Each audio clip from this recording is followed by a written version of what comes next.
Music history is full of icons, each with their own gifts and qualities. Some are bold, ostentatious, glowing in their luminosity. Others are quieter, more natural, more friendly, and relatable. Art which will forever be regarded as the height of human creativity. And there was something about the second half of the 20th century, following the Second World War, that recreated Western culture and inspired hundreds of instrumentalists, engineers, poets, and singers to come together to collectively express themselves through music. Welcome back to the Raised by Hippies YouTube channel. I'm Vanessa, and today we're going to be getting into the iconic life of Carole King, a woman who trailblazed her way through the music industry to become part of one of the most sought-after songwriting teams of the 60s. So many massive songs. This woman helped write the soundtrack of a generation, and all of this was before she released her own epic solo masterpiece in the early years of the 70s. If you dig content about the often wild, always beautiful connection between music and culture in the 20th century, like the video, click the subscribe button, turn on the notification bell to be informed about new releases, and drop me a comment telling me your favorite track in the Carole King songbook. Now, from Aretha to the Beatles, from James Taylor to the Byrds, and many more, this is the story of Carole King, American Soundtrack.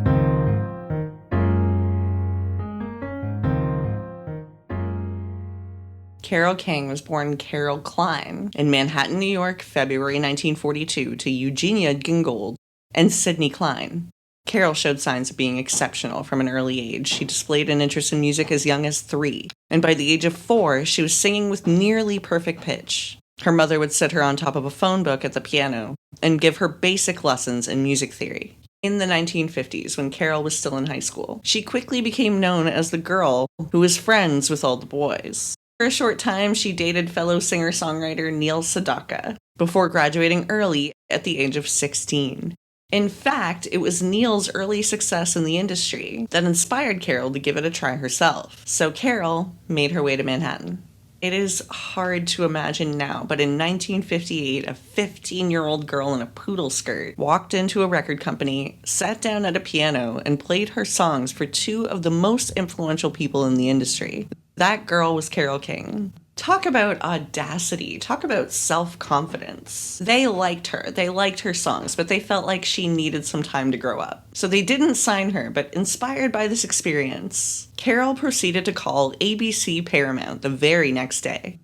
She secured a meeting with Don Costa and ended up landing her first recording contract. Carole King recorded 4 songs produced by Don Costa for ABC Paramount. Her parents agreed to let her sign the deal only under the condition that it would not interfere with her education. When Carole King met Gerry Goffin, she was looking for a lyricist, and he was a playwright looking for a composer. They began working together, fell in love, and at just 17 and 20 years old, they decided to get married. Gerry took a job at a chemical manufacturing company, while Carole continued making trips into Manhattan, trying to sell their songs to anyone who would buy them. Around this time, an old boyfriend resurfaced, Neil Sedaka, who had just released a song called Oh Carole, inspired by her. Their brief but meaningful relationship had evolved into a lasting friendship. In response, Carole and Gerry decided to write their own lyrics to the Sedaka song, which he had co-written with Howard Greenfield, a friend of both Carole and Gerry. At the time, all 3 were connected through Alden Music, Don Kirshner's music publishing company in Manhattan. On one of her frequent trips downtown, Carole ran into Sedaka, who encouraged her to bring her songs into Alden. The company was new, they were looking for fresh songwriting talent. Carole jumped at the opportunity, and when Don Kirshner heard the songs that she and Gerry Goffin had written, he signed them on the spot to a 3-year contract. From 1960 to 1967, Carole King and Gerry Goffin wrote some of their most prolific songs together. Their big break came from an assignment from Don Kirshner to write a song for a girl group called the Shirelles. They'd been trying to replicate the success of their hit Tonight's the Night.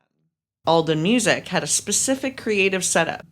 Each songwriting team was given a small cubicle, often just a piano, and tasked them with mimicking successful songs on the radio.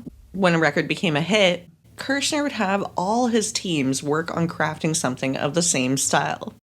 The Shirelles were particularly notable, one of the earliest and most successful black girl groups, predating both Motown and the Supremes. Their image was sweet and schoolgirl-like, which contrasted with their surprisingly suggestive lyrics in their songs. Tonight's the Night, for example, was about a teenage girl contemplating the possibility of losing her virginity. Carole and Gerry's follow-up needed to strike the same balance. Sexual tension wrapped in innocence. When Carole first began writing what would become Will You Love Me Tomorrow, she had a song in mind that was written for Ben E. King and the Drifters, There Goes My Baby. To match that sound, she composed a string arrangement just like the Drifters had used. The song was recorded and released in November 1960 and reached number 1 on January 30th, 1961. At the time, Gerry Goffin was still working as a chemist. He had once said he would not feel comfortable leaving his job until one of their songs sold 1 million copies. So when Don Kirshner informed Carole that Will You Love Me Tomorrow had passed the 1 million mark, she got into his car and together they drove to Gerry's workplace to deliver the news in person.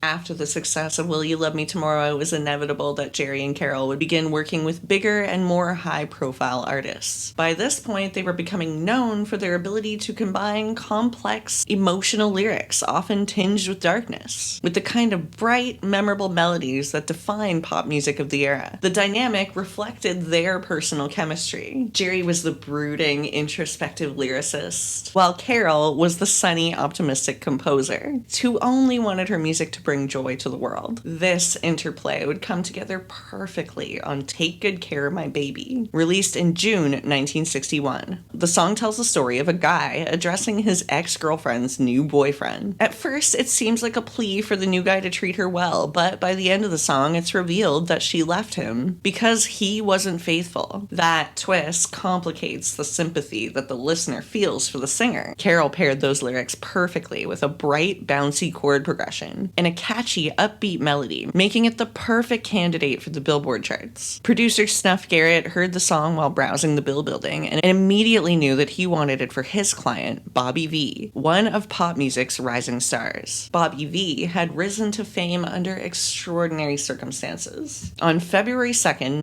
1959, the day we now know as the day the music died, he and his friends stepped in to perform at a concert after Buddy Holly, Ritchie Valens, and the Big Bopper were killed in a plane crash. Bobby's performance in the wake of that tragedy earned him industry attention, and he quickly became a teen idol. Snuff Garrett loved Take Good Care of My Baby, but thought it needed a stronger opening. Carole went back and composed a short, storybook-style intro that perfectly set the tone. Because Bobby Vee was such a hot commodity at the time, the production pulled in the best of the best, the legendary Wrecking Crew, a group of session musicians who would become frequent collaborators with Goffin and King. The song was released in the summer of 1961, spent 15 weeks at the top of the Billboard Hot 100 charts, peaking at number 1 on September 18th.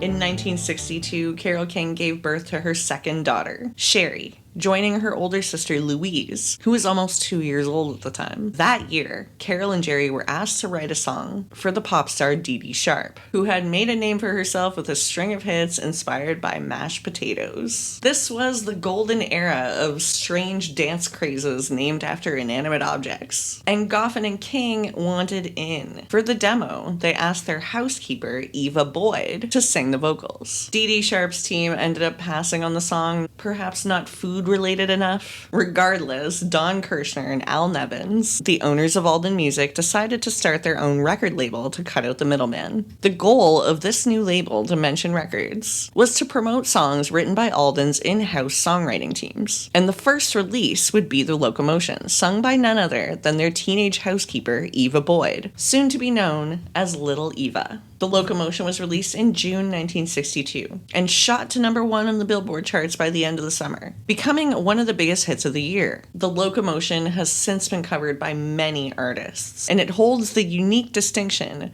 of being the only song in history to chart in the top 3 across 3 different decades. Following the success of the Loco-Motion and the further development of Dimension Records, Gerry Goffin's lyrics began to evolve. He became more interested in exploring nuanced and mature themes around life and love, growing tired of the simple archetypal love song format. One early example of this shift was on Up on the Roof, which was initially written as part of a batch of songs Carole and Gerry were working on for Little Eva. Before 1965, Carole and Gerry and their two daughters, Louise and Sherry, were living in a small basement apartment in Brooklyn and had never imagined a life outside of it. He never originally considered himself a lyricist, let alone a professional songwriter. After graduating high school, he briefly joined the Navy, but left after a year to attend Queens College, initially studying chemistry. In 1962, as the 20th century entered a new cultural phase, New York City was undeniably the epicenter of American life. Art, music, and business, it was all thriving there, and Gerry Goffin was right in the middle of it. Gerry was a gifted observer. He had a remarkable ability to understand the emotions and inner lives of others, which gave his songwriting a universal appeal. Up on the Roof wasn't just a reflection of the culture he lived in, it was also a personal expression of how the world affected him and how he coped with it. When the song was picked up by the Drifters and released in September 1962, it became one of the most highly regarded compositions of its time. The lyric and the melody moved in perfect harmony, capturing a moment in American life that still resonates more than 60 years later. Chains was another early Goffin and King song, originally offered to the Everly Brothers. When they passed on it, the song was given instead to the Cookies, a girl group who were discovered by Neil Sedaka, who had previously used them as backing vocalists. When the Cookies signed their own record deal, their debut included several Goffin and King songs, with Chains released as a single in November 1962. It peaked at number 17 on the Billboard charts. Meanwhile, across the Atlantic, John Lennon and Paul McCartney were not shy about how much Goffin and King's work had inspired them. They covered Take Good Care of My Baby during their now infamous Decca Records audition, which was ultimately rejected. But when the Beatles signed with EMI and began working on their debut album, Please Please Me, in 1963, they included Chains on the track list. This song, sung by George Harrison, became the first introduction many fans had to George's voice.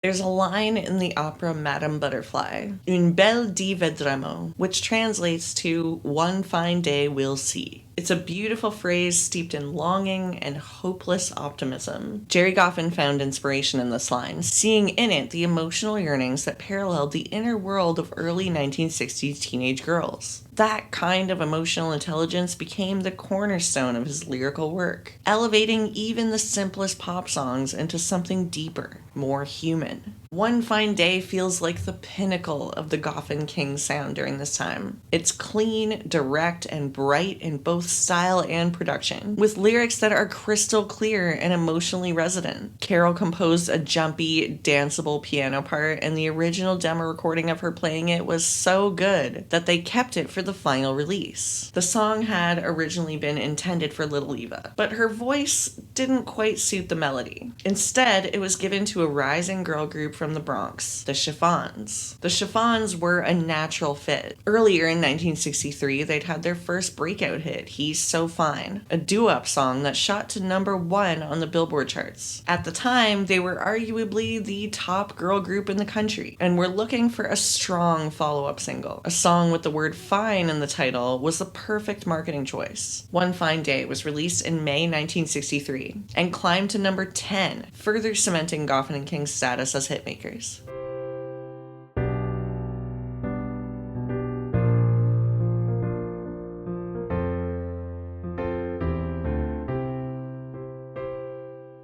In 1964, Bob Dylan released The Times They Are A-Changin'.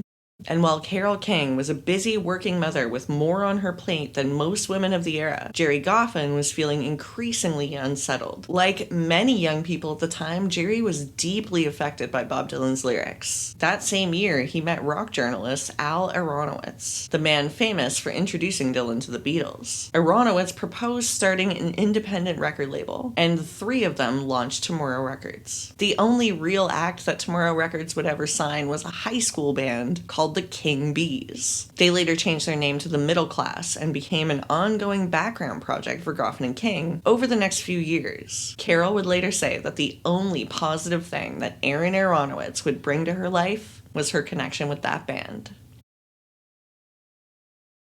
February 1964 brought the Beatles to America and sparked the beginning of the British invasion. Dozens of UK bands began dominating the US charts, and the very culture of music was shifting. Many of these British bands, unlike their American predecessors, wrote their own songs. Songwriting was now a celebrated craft, not just a behind-the-scenes job. The role of the singer-songwriter was becoming essential. Goffin and King, who were already aware of the Beatles, after their covers of Chains and Take Good Care of My Baby, watched this cultural shift unfold. By the summer of 1964, music was being redefined, and the American songwriting machine, based in places like the Brill Building, started to feel threatened. Back in Manhattan, Goffin and King's marriage was starting to feel the strain of the weight of it all. Yet they continued to create top 40 hits with ease. Their writing styles were evolving, influenced by the changing landscape happening around them. I'm Into Something Good was meant to be a sweet, simple song about love at first sight. Inspired by the music of Brian Wilson and the Beach Boys, Carole even admitted she was trying to write a Beach Boys-style tune when she composed it. The song was first recorded by Earl Jean Revis, former lead singer of the Cookies, and her version was released in June 1964. But soon after, the song was picked up by a clean-cut British band called Herman's Hermits, led by 17-year-old Peter Noone. The band chose it as their debut single. Its wholesome tone made it kind of an ideal hit for the Herman's Hermits. I'm Into Something Good was released in August 1964 and peaked at number 13 in the US, launching a career for the band that would last to the end of the decade. As American youth began embracing psychedelic culture, the phrase turn on, tune in, drop out became a rallying cry for a generation. In 1965, Gerry Goffin began experimenting with psychedelic drugs, and sadly, like many others of the era, it had a devastating effect on his mental health. He began hallucinating, lost touch with reality, and would disappear for long stretches of time. His world and his marriage were beginning to unravel. Popular music was changing fast. By the mid-1960s, it had become more experimental and deeply emotional. Artists were digging into themes of loss, identity, and transformation. In 1966, Gerry Goffin and Carole King wrote Goin' Back, a song inspired by a collective feeling of loss of youth, innocence, and simplicity that many of their generation were beginning to feel as they transitioned into adulthood during a time of rapid cultural upheaval. The song expresses a longing for childhood, for playfulness, all underscored with grief. It is a stunning song, emotionally complex, musically elegant, and deeply of its era. The very first version of Goin' Back was recorded by a girl group called Goldie and the Gingerbreads, a trailblazing band fronted by a powerful female lead. Unfortunately, the group altered a few lyrics without permission, violating the terms of the publishing contract. Carole and Gerry were very serious about this kind of thing, and they were not having it. The release was pulled and the track essentially vanished. Instead, the song was given to Dusty Springfield, whose soulful voice turned Going Back into something truly magical. Dusty's version was released in the UK in the summer of 1966 and became one of the definitive interpretations of the song. Then, in 1967, right smack in the middle of the summer of love, the Byrds released their version. While it didn't make a huge splash on the charts, it resonated with the underground music scene. Their take on Going Back gave the song a distinctly American counterculture sound and became the version most closely associated with the era's psychedelic movement. But even as songs like this were reaching new audiences, it couldn't stop the cultural tides which were shifting for songwriters like Carole King and Gerry Goffin. Now in music, all of a sudden it wasn't cool anymore to have someone else write your songs for you. Where once the division between songwriter and performer was pretty standard, now artists were expected to write, to perform, and to embody their own music. The Alden music model for songwriting, which had dominated pop for over a decade, was beginning to fade. In 1966, Don Kirshner and a team of TV executives in California, inspired by Beatlemania, had an idea. They thought of creating an American TV show that captured the energy of the Beatles films A Hard Day's Night and Help. This idea, of course, would lead to the creation of the Monkees, who would be part of a major new chapter for Carole King and Gerry Goffin, and the last major moment before everything changed. After a bunch of auditions, they landed on a mix of musicians and actors, and the Monkees came to life. It was Davy Jones, Mickey Dolenz, Peter Tork, and Michael Nesmith. Peter and Mike were both very serious musicians and songwriters. Nesmith even tried his hand at writing songs for other people in the way that Carole and Gerry did. And since the Brill Building songwriters were hurting for work during this era, they were asked to contribute songs to this new television show. Gerry Goffin saw what was happening in the counterculture around him, and he dove right in. He wrote a song about the suburbs and how much he resented having to live out of the city in this status symbol land. The song landed in front of the Monkees for the recording of their 1967 album Pisces Aquarius Capricorn Jones. The band's producer, Chip Douglas, did make a few changes to the original Goffin King demo, like the addition of the opening guitar riff, which Mike Nesmith wrote. Carole and Gerry normally hated it when people mess with their songs. And at the time, they didn't want to approve these changes, but they needed the work. And eventually, they would admit that this version of the song was killer.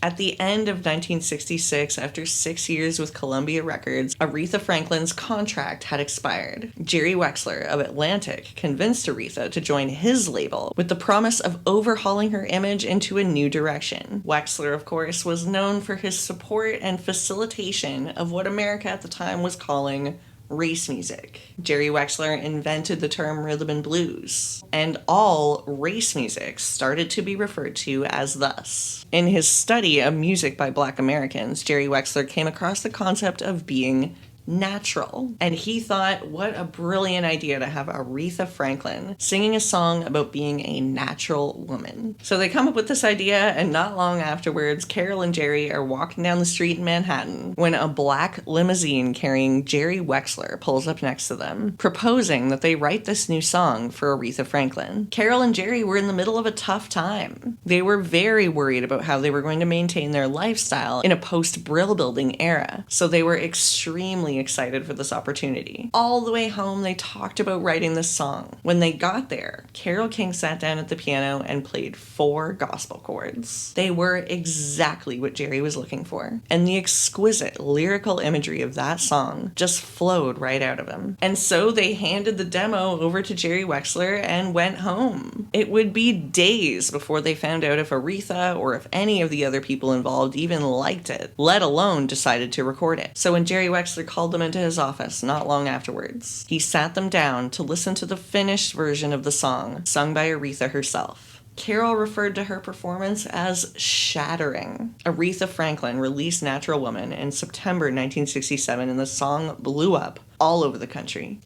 effectively bankrolling the Goffins for just a little bit longer. It wasn't their last song together, but it was their last big hit as a songwriting team.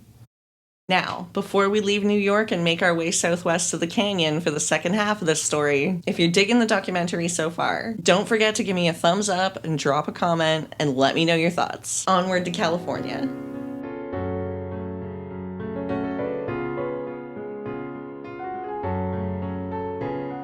After the divorce, Gerry Goffin moved to California. Carole considered moving back to Manhattan. She was making her own money now, she could probably afford it, but her ultimate desire to keep her children near their father was making Los Angeles look more and more appealing. And it wasn't long before Carole King made her way to the West Coast. Right before the end of Carole King and Gerry Goffin's marriage, Carole became reacquainted with the members of the band that she'd worked with earlier called the Middle Class, particularly Rick Phillip and Charlie Larkey. One night, the two of them invited her to go with them to Greenwich Village to see a band called The Flying Machine. They introduced her to a guitar player and the singer of the band, a tall, awkward guy called James Taylor.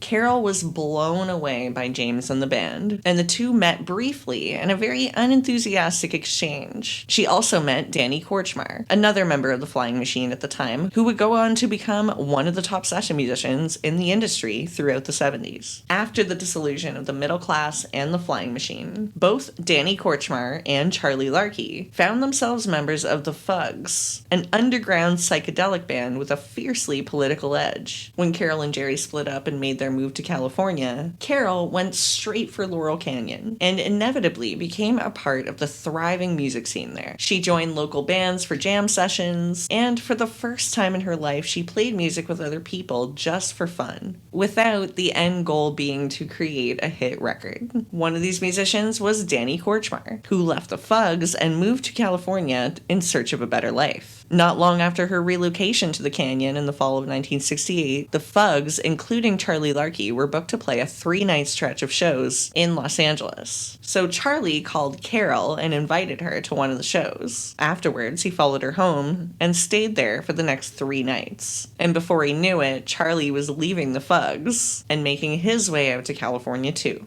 Soon enough, Charlie and Danny were making music together, and it wasn't long before Carole joined them, forming a group called The City, inspired by their home in New York. The City recorded one and only one album together, and at the time of recording, they were extremely optimistic. They had 3 incredibly talented musicians and songwriters. They were hippies from Laurel Canyon, the coolest place on earth at the time, and the music was so good. When the album was released in January 1969, however, it was a complete failure. When they were asked later why they thought it didn't do well, the only response anyone could give was that sometimes these things happen.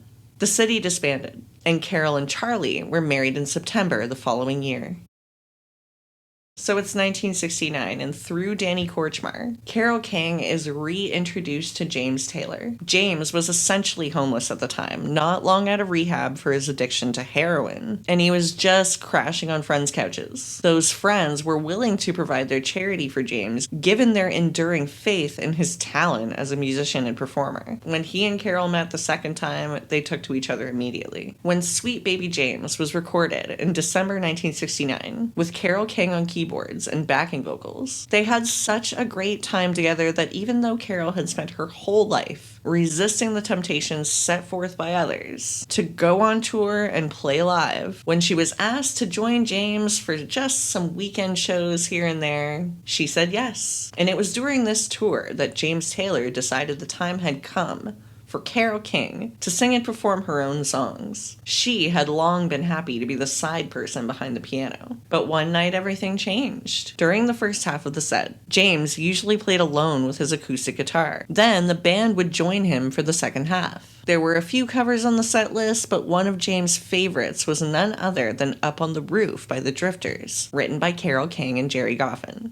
On this night, for whatever reason, James decided it was Carole's turn to be the star.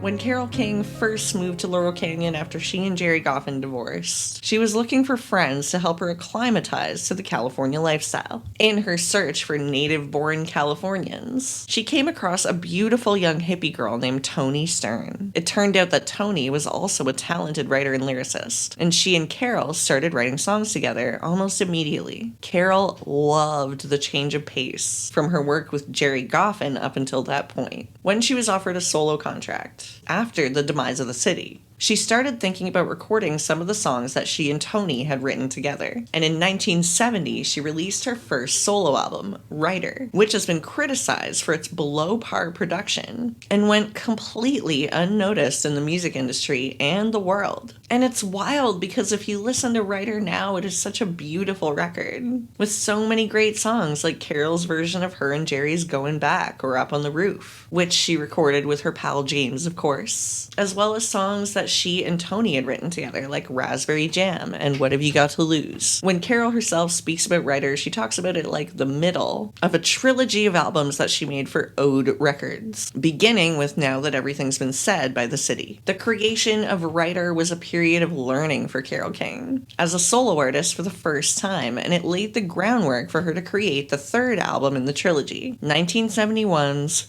Tapestry. For Carole King, Tapestry would be different. Her producer would now be her longtime friend Lou Adler, who worked closely with Carole to make this record absolutely perfect.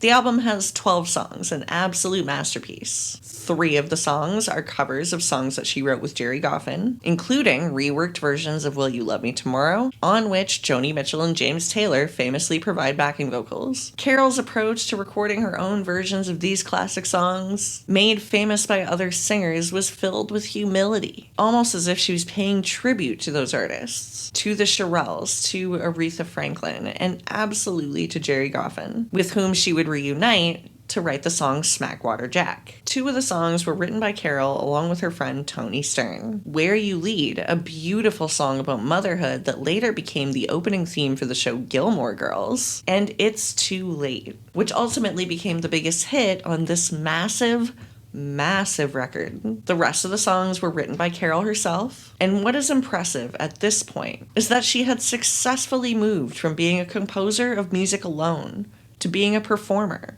a recording artist, and now her own lyricist, all within the span of a decade.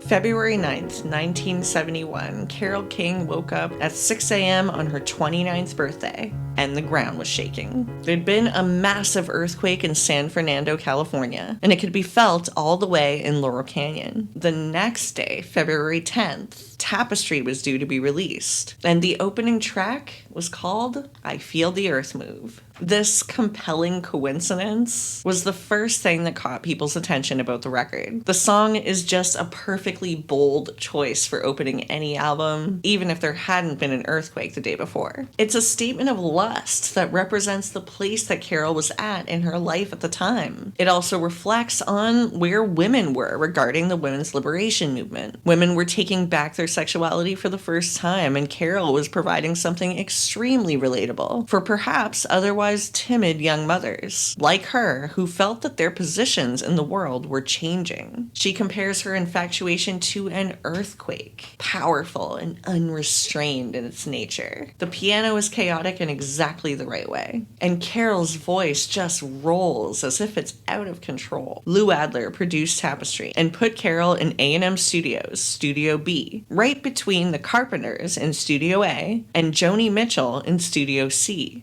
where Joni was recording another iconic 1971 album. In Joni's room, there was a red Steinway piano that she'd been using for Blue, but Carole thought it was a special instrument and wanted to use it herself, so they shared time between the 2 studios to make it work. This is how Joni ended up singing some backing tracks on Carole's album. Lou's approach on this one was different than the one that had been taken on Writer. He wanted to emphasize Carole's piano instead of focusing on guitar-based songs. They recorded I Feel the Earth Move in Joni's room and made it the opening track on the album, pairing it with It's Too Late as the single, which hit #1 in the Billboard Hot 100 charts in June that year, and stayed in that spot for 5 weeks. The biggest and maybe the most beloved song on Tapestry is It's Too Late, a collaboration between Carole King and her friend Tony Stern. It was released as the B-side to I Feel the Earth Move, and everybody was surprised when it eclipsed its predecessor as the fan favorite. It's Too Late is the perfect healthy breakup song for grown-ups. She tells a story. A relationship has fallen apart. It's in its final days. The first 2 verses describe those last days. Sleeping late, feeling foolish, unhappy. The realism lies in the fact that the singer knows the relationship is over. They've finished fighting to save it, and now they're reflecting and contemplating moving forward. The last verse is always the killer for me, and it follows this beautiful musical interlude. Carole's voice in this song is perfection. It reaches the exact emotional levels that you want it to. It flows freely through the lyrics with elegant peaks and valleys and is identifiable in its uniqueness. It was long assumed that It's Too Late was written by Carole about her divorce from Gerry Goffin. And while there's no doubt that Carole was likely thinking about her ex-husband when she delivered these lyrics, it was actually Tony Stern's words that she was singing. When Carole first started working with Tony as a songwriter, she was contributing to James Taylor's album Sweet Baby James, and Tony and James hit it off. They dated for a few months before James met Joni Mitchell. Tony very likely wrote It's Too Late about her relationship with James Taylor, but when asked about it in interviews right up until her passing in 2024, she always replied that she didn't kiss and tell. It's Too Late had been playing on the radio constantly. It was a huge success. It's Too Late won the Grammy for Record of the Year, on top of Tapestry's win for Album of the Year, Song of the Year for You've Got a Friend, and Carole winning overall for Best Female Pop Vocal Performance. So Far Away was written during the tour that Carole went on with James Taylor in 1970. Carole stated over and over again throughout her career that she did not want to play live. She didn't want to tour. She was more than happy to be behind the scenes. But the prospect of playing with James, who she said she considered her musical equal, was enough to compel her to go on the road with him, but only for short periods of time. While on the road, she composed So Far Away, thinking about Charlie and her children as she wrote the lyrics. James Taylor plays guitar on the album version of the song, and her husband, Charlie Larkey, plays the bass. Carole sings it with lament and longing, and also a little bit of frustration. Doesn't anybody stay in one place anymore? Carole was a homebody who loved being a mother, tending to her garden, and living a quiet life. But her music always pulled her away in what would be the great conflict of her life. And it would continue to be in the months following Tapestry's release, when Carole headed out on tour in 3 weeks on, 2 weeks off intervals throughout 1971. So Far Away was released as a single with Smackwater Jack and peaked at number 14 on the Billboard Hot 100 charts. When Carole was working on Tapestry in early 1971, James Taylor was working on his next album, Mudslide Slim and the Blue Horizon, and they spent a lot of time together during that period. Carole was heavily influenced by James's work and became well acquainted with his music during her time playing beside him on stage during the tour for the album Sweet Baby James. The iconic keys on James's Fire and Rain, that's Carole, and it was from this song that she would draw inspiration for another major hit on Tapestry. James sang, I've seen lonely times where I could not find a friend. And Carole wanted to write a response in gratitude for everything that he'd done for her. He was the reason that she now felt comfortable playing live. So she wrote, You've Got a Friend. James loved the song and he wanted to record a version of his own, thus resulting in 2 versions of the same song released by 2 different artists in the same year. Danny Korchmar played on both versions, and Carole was overjoyed when James's version hit number 1 on the Billboard charts later that year. The song has been praised as one of Carole's most perfect. The melody supports the lyrics, the move between major and minor keys. It's a reflection of a fluctuating relationship.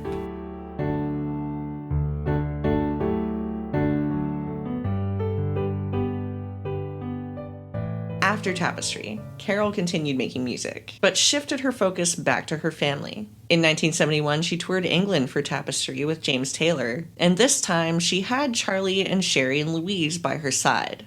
Carole found this tour particularly physically demanding, as she was carrying her next daughter, Molly Larkey, for the duration. At the 1972 Grammy Awards, she was represented by her then manager and producer Lou Adler, who accepted the awards on her behalf, explaining on stage that she was at home with her new baby. This was representative of how Carole always felt about the music industry and being a rock star. She didn't want to do it. She was more than happy to watch from home while others celebrated her success, as she always had been, even back in the early 60s, when she was working with Gerry Goffin Goffin at the Brill Building. Carole was a normal person, a natural woman, and she was always incredibly grateful for her gift. She was part of some of the most memorable moments in music history, and is still honored to this day for her accomplishments and contributions to the landscape of popular music. Who invented pop music? Tough question. It involves a lot of thought in defining what pop music is. She may not have done it alone. There may have been some who came before her, and there were definitely many who came after. But if we're looking for the simplest, most obvious response, the only answer